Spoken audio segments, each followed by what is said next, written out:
So we start with... Like, is a journal different from a ledger and all that? Yeah, a ledger, it's an account on its own, individual accounts. Yes. And accounts for assets, liabilities, and credit customers, debit customers, credit customers, credit Tradable. suppliers. Those are accounts, and they are part of the book of prime entry. We need the book of prime entry, which we have the cash book also. But most of the time, the journal, we use the journal because we cannot enter these transactions in the book of prime entry. Okay. So we start with, anyway, the journals. Journals are often called the day book and are not part of the double entry. So let me just read what I wrote here. They are often called the day books and not part of the double entry system. For double entry system, we're going to have a debit and credit. But a journal is not part of a double entry. It's totally different. It's different. It's just about posting transactions. That's all about that. So the journal is used for items which cannot be entered into any other book of prime entry, like the cash book. So most of the time, we call accounts transactions that are not that doesn't come. They are not Like cash discounts and all that. Yeah, these transactions, they are not regular. They are not regular transactions. Okay. Like cash, like bank transaction, like your trade receivables, trade credit, trade payables. Yes. These are regular ones. So those ones that we cannot record, that doesn't really come at any point in time, we record them in the journal. What comes most in the exam? Double entry system or? No, everything will come together as a note. It will come together. And you have to preside. Yeah. Oh my. You start with preparing the journal with your invoice, and as soon as that is done, the total of your journals, you take them to your ledger before you prepare. As soon as your ledger is done, then you prepare your trial balance. After your trial balance, you prepare your statement of profit and loss account and comprehensive income. Then you prepare your your statement of financial position.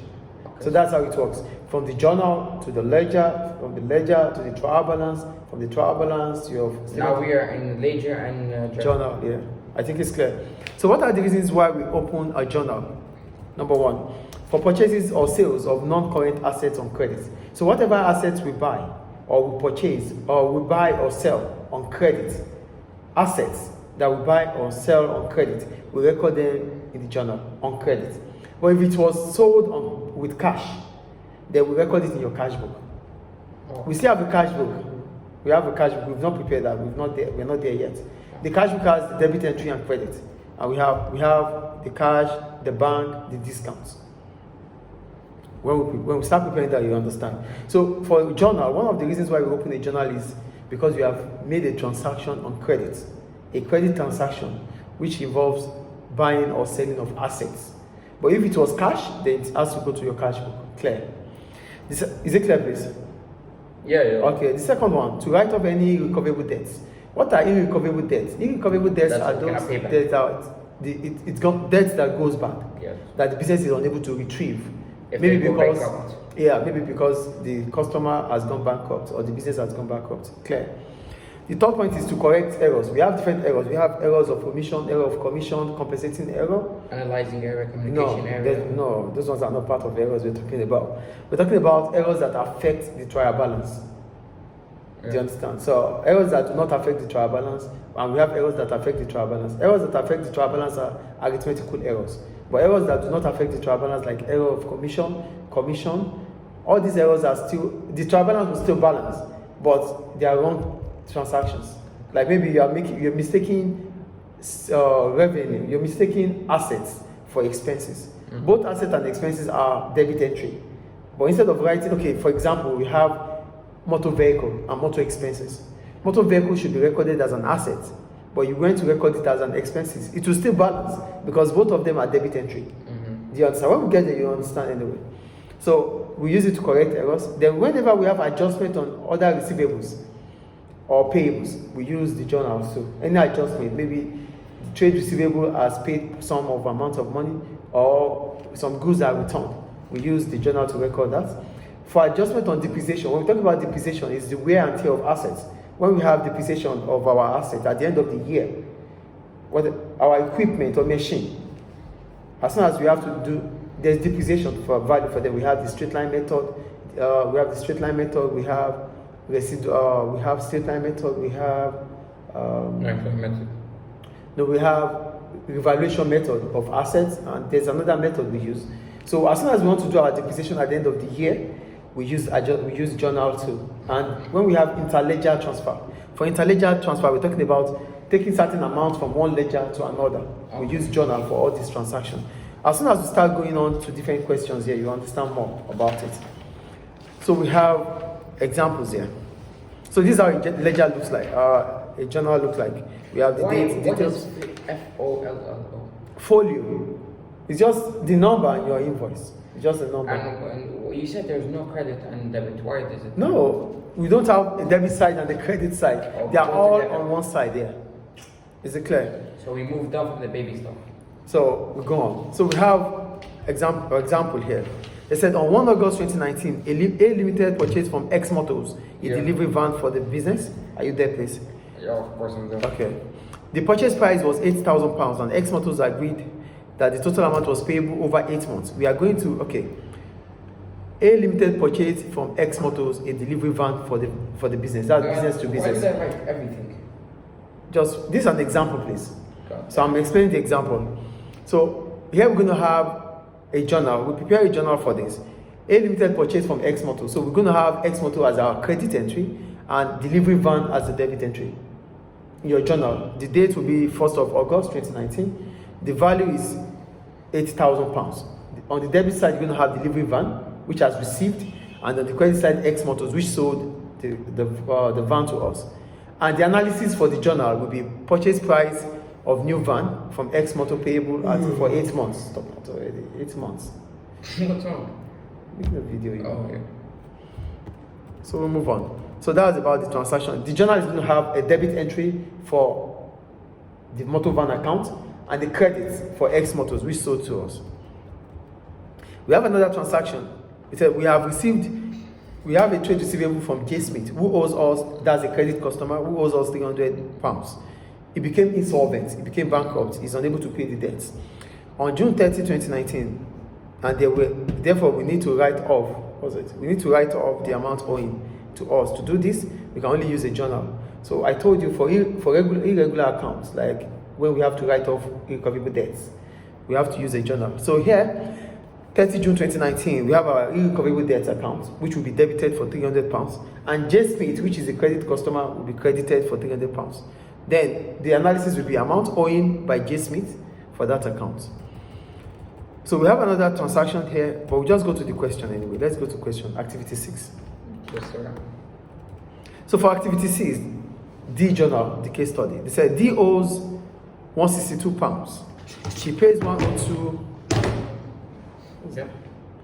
D owes £162. She pays £102 on 31st of July 2018, but makes no further payments. On 3rd October 2018, she is declared bankrupt, and we are informed that we receive 20 pence in the pounds on whatever is still owing.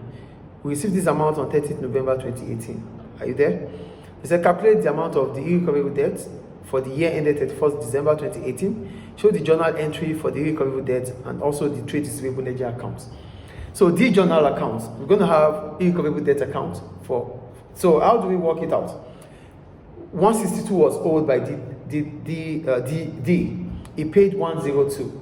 So Okay. 160 minus 102, that's $60.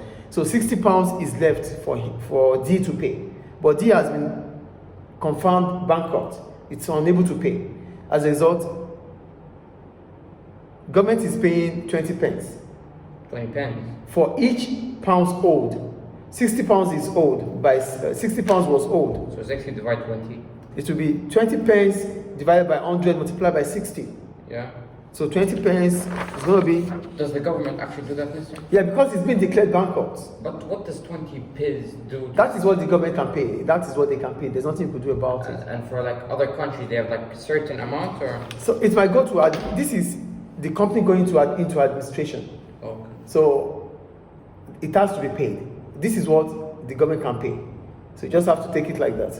So for each pound owed, the government is paying 20 pence for each pound. Yeah. So that means 20 pence of 100. That's 20 pence, 1 pence, 100 pence make 1 pound. So 20 over 100 multiplied by 60, that's 12. So 60 divided minus 12, that's 48. So that means the irrecoverable debt is 48. 48 pounds. Do you understand the That's point? left. Bye bye. That cannot be paid back. That the debt that goes bad is 48. Get the point here. Government is paying 20 pence for each pound. So 20 pence over 100 multiplied by the amount owed, which is 60. That's 20 divided by 100, which is 0.5. 0.5 multiplied by 60. So the government is paying 0.5 multiplied by 60, which is 12. Government is paying 12 pounds. So the irrecoverable debt becomes 48 because 60 minus 12 is 48. Okay. Do you get it? That's 60 minus 12, 48. That's how the calculation goes. So we have 48 pounds. So the irrecoverable debt will be 48. So you debit irrecoverable debt account on the journal. So the irrecoverable debt account will have 48. And trade receivable, which is D, the credit customer, you have to credit it for 48. Had it been D paid, it will be 60 that it's going to pay. You understand? You have to credit it 60. But because it didn't pay, we assume that it has paid because the debt has gone back. So we're going to have it at 48. Are you with me, please? Yes, sir. So irrecoverable debt, we have 48 pounds. Then trade receivable, we have 48 credit. So what do you write as the analysis? Shortage after distribution. Shortage after distribution, or shortfall after distribution, which is the analysis of the journal. So then we are supposed to open a trade receivable account. How do I know what the short is? Like, where did we like? Yeah, after you made the distribution was done, Okay. but the customer is unable to pay. So this is what the customer is unable to pay after the distribution was done. Okay. Is it clear? Yes, sir. So your trade receivable account, you have your date details account, the amount, date details amount. On the debit side, you're going to have the balance brought down. On the credit, because it's a trade receivable account, it's always going to be on the credit, yes or no?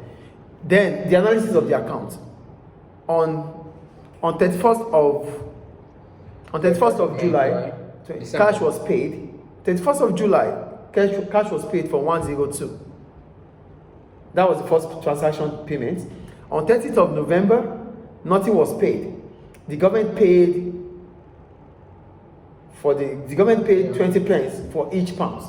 That is 12 pounds. Yeah. You add it together. Then the irrecoverable debt was 48 because the total amount owed was 162.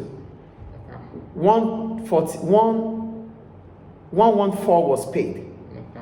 Then 48 was irrecoverable debt. You add it together, it gives us 162.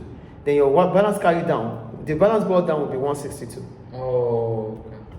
Is it clear, please? Yes. So your balance carried down will be 162, which will be balance brought down here. It's a bit hard, but we learn it to catch up to it. Balance brought down will be You're the best teacher, 162. Mr. Mimi. Explain, I understand. Is it clear?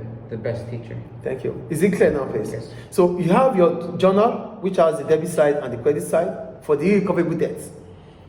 The irrecoverable debt account will be debited because that's the account that is receiving Okay. the debt, the amount, and your trade receivable, the credit customer who is not paying, you credit it. You assume that it pays. Then your trade receivable account, all the transactions will be on the credit side for the cash and the amount the government is paying and the irrecoverable debts. Then the total balance will be on the debit side, No. which balances the account. Is it clear? Mhm. So that ends activity 6.